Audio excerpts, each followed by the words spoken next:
কথা নিয়ে প্রধান শিক্ষক তো এইসব মানুষদেরকে নিয়ে আজকে এই অনুষ্ঠান শিক্ষা নদী হিসেবে পরিচিত।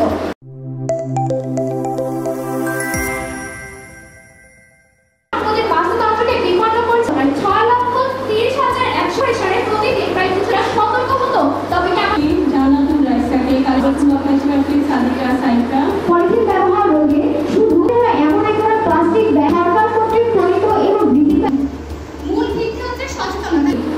প্রথমে বলি আইন থাকলে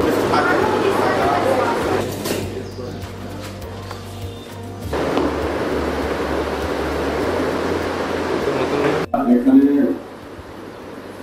বিজ্ঞানের বিষয়ে যেহেতু আলোচনা হচ্ছে, তো আমি স্যার আইজাক নিউটন বিখ্যাত বিজ্ঞানী, ওনার একটা কথাই বলবো যে প্রত্যেক ক্রিয়ার একটি সমান বিপরীত প্রতিক্রিয়া আছে।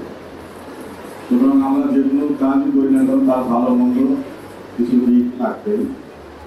আমরা এখানে যে বিষয়টা নিয়ে বিতর্ক করছিলাম যে সামাজিক যেসব যোগাযোগ মাধ্যম আছে সেটা আমাদের শিক্ষার্থীদের সহায়ক হচ্ছে কি হচ্ছে না। আসলে পক্ষে বিপক্ষে যেহেতু দুটা দল হয়েছে, সুতরাং এর থেকে বোঝা যায় যে দুটা ঘটনাই আছে, পক্ষেও কিছু ভালো কাজ হয়, বিপক্ষেও কিছু কাজ হয়।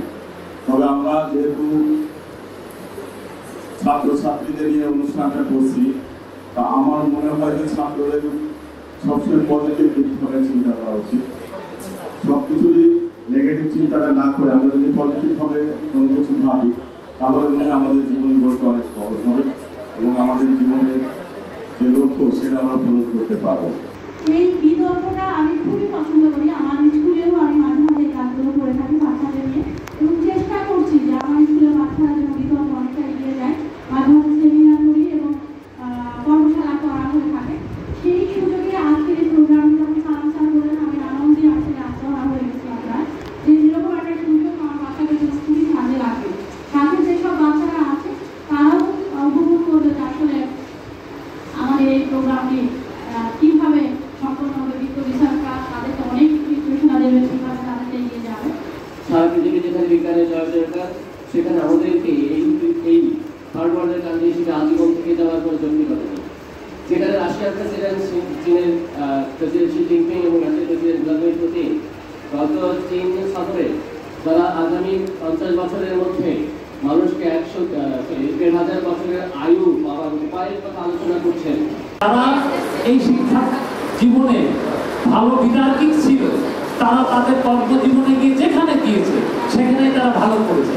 এই জন্যে আমরা মনে করি যে বেশি বেশি করে বিতর্ক হওয়া উচিত, এবং এই যে বিজ্ঞান বিতর্ক যেটা এই সমকাল আয়োজন করছে সেটার ভিতরে বিশেষ উদ্দেশ্য আছে।